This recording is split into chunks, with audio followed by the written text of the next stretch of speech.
Templanza es el tema. La Real Academia Española define templanza como moderación, sobriedad, continencia. Dice también que en el cristianismo consiste en moderar el uso excesivo de los sentidos, sujetándolos a la razón. Un diccionario menciona como un antónimo de templanza desenfreno y falta de control.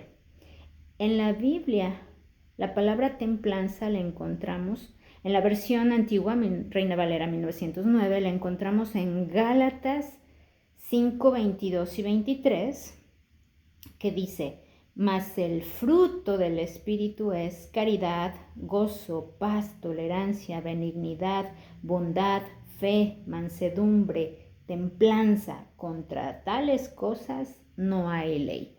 Entonces aquí se define como un fruto del Espíritu. También lo encontramos en 2 Timoteo 1:7, que dice: porque no nos ha dado Dios el espíritu de temor, sino el de fortaleza y de amor y de templanza. Nos basaremos en este pasaje de 2 Timoteo.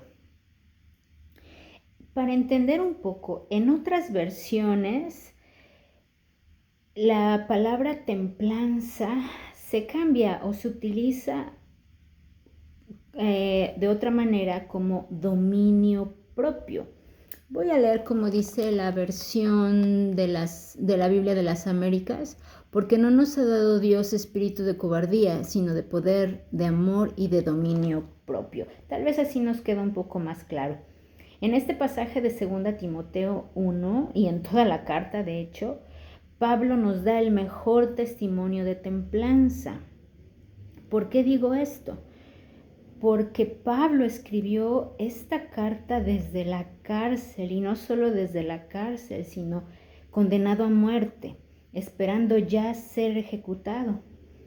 Tal vez cualquiera de nosotros podría estar en temor sabiendo que estamos a punto de morir, sabiendo que estamos condenados a muerte y que no hay salvación.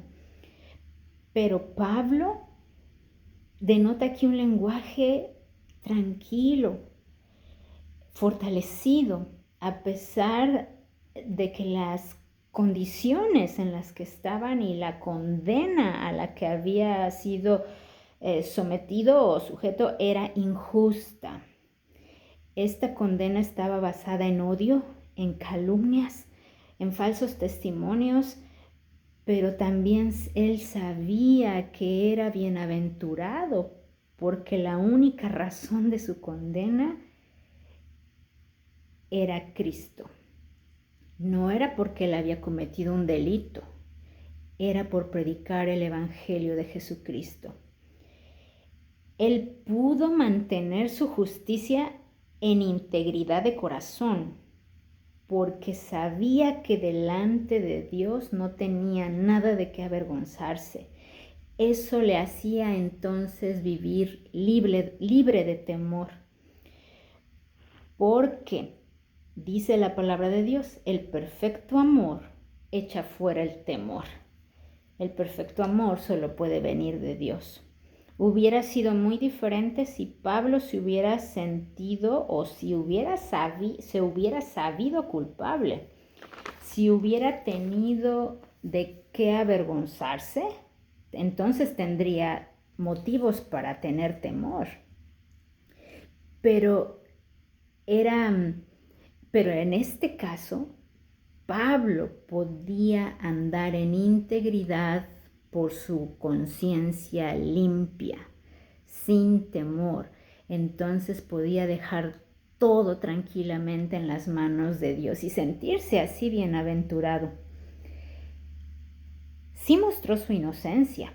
Lo vemos en muchas de sus cartas. En esta en particular yo puedo decir que uno de sus argumentos de ser inocente en cuanto a la veracidad de su apostolado Lo vemos en el versículo 1, cómo se presenta. Dice Pablo, apóstol de Jesucristo, por la voluntad de Dios según la promesa de la vida que es en Cristo Jesús, a Timoteo, ¿no? Ahí ya es el versículo 2. Entonces, así se presenta. Sabemos que parte de su acusación era que muchos no creían que él fuera un verdadero apóstol de Jesús, entre otras cosas, y aquí él se defiende. Pablo aquí aquí da el mejor ejemplo, el mejor testimonio de tener un espíritu de templanza o un espíritu o capacidad de autocontrol, porque va de la mano. Este espíritu o capacidad de autocontrol va de la mano de un espíritu de fortaleza y de un espíritu de amor, que es lo contrario a un espíritu de temor. Así lo leemos en el versículo 7. Porque no nos ha dado Dios el espíritu de temor, no, sino el de fortaleza y de amor y de templanza.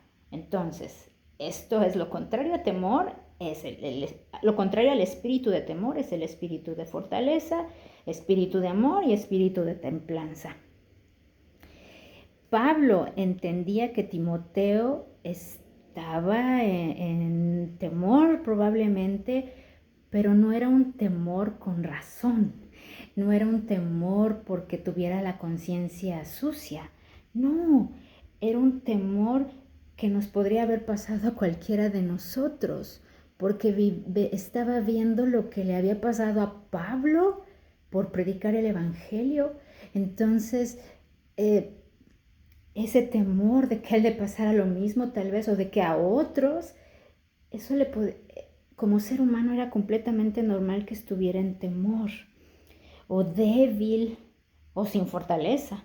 También es probable que estuviera apocado o con autoestima baja, si no le hubiera pedido todo esto Pablo a Timoteo. El sentirse con una autoestima baja es sin amor propio, tal vez, sin sentir que el amor de Dios no está ahí. Y entonces ya no se podría controlar en sus emociones y en sus reacciones. Es decir, no podría tener templanza, no podría controlar eso. Andaba entonces en vergüenza.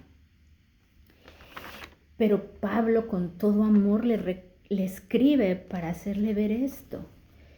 Vemos en los versículos 6 al 8. Por lo cual te aconsejo que despiertes el don de Dios que está en ti por la imposición de mis manos, porque no nos ha dado Dios el espíritu de temor, sino el de fortaleza y de amor y de templanza. Por tanto, no te avergüences del testimonio de nuestro Señor, ni de mí, preso suyo. Antes sé participante de los trabajos del Evangelio, según la virtud de Dios, que nos salvó y llamó con vocación santa, no conforme a nuestras obras, mas según el intento suyo y gracia, la cual nos es dada en Cristo Jesús antes de los tiempos de los siglos. Bueno, leí hasta el versículo 9. Pablo aquí exhorta a Timoteo en amor, lo anima. Exhortar aquí más en el sentido de regañarlo es darle ánimos en amor, porque conocía que Timoteo era un amado hijo, según su saludo, el saludo que le da al inicio de la carta, y un verdadero hijo en la fe. Y así dice el versículo 5, trayendo a la memoria la fe no fingida que hay en ti, la cual residió primero en tu abuela Loida y en tu madre Eunice, y estoy cierto que en ti también estaba cierto quién era Timoteo, no solamente porque conocía el testimonio de su mamá, de su abuela, sino porque lo había visto de cerca, lo había preparado de cerca, y Pablo tenía la limpia conciencia de que había enseñado bien, había preparado un buen discípulo. Por eso le dice su verdadero hijo en la fe. Entonces Pablo sabía que también Timoteo no tenía nada de qué avergonzarse. Solo le bastaba un empujón, solo estaba en temor, tal vez por su inmadurez, por su juventud. Entonces le faltaba templanza.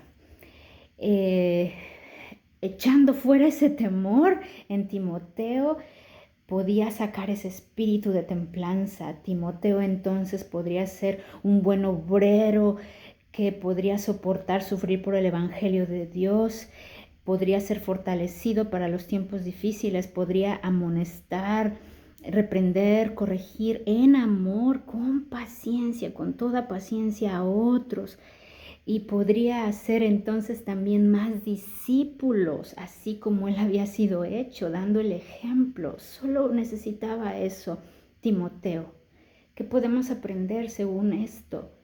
Si alguno de nosotros anda en temor, pero con una razón, si no tenemos razón, podemos tomar las palabras que Pablo le dijo a Timoteo. Simplemente nos hace falta quien nos dé ánimo y espero que esto les sirva de ánimo. Pero si hay alguna razón por la cual tener temor, porque la conciencia no está limpia delante de Dios, delante del prójimo, entonces va a ser imposible tener templanza, va a ser imposible tener espíritu de fortaleza o espíritu de amor. Y entonces a la menor prueba desfalleceremos y por supuesto nunca podríamos soportar sufrir por el Evangelio de Cristo. Pero la mejor noticia es que nunca es tarde.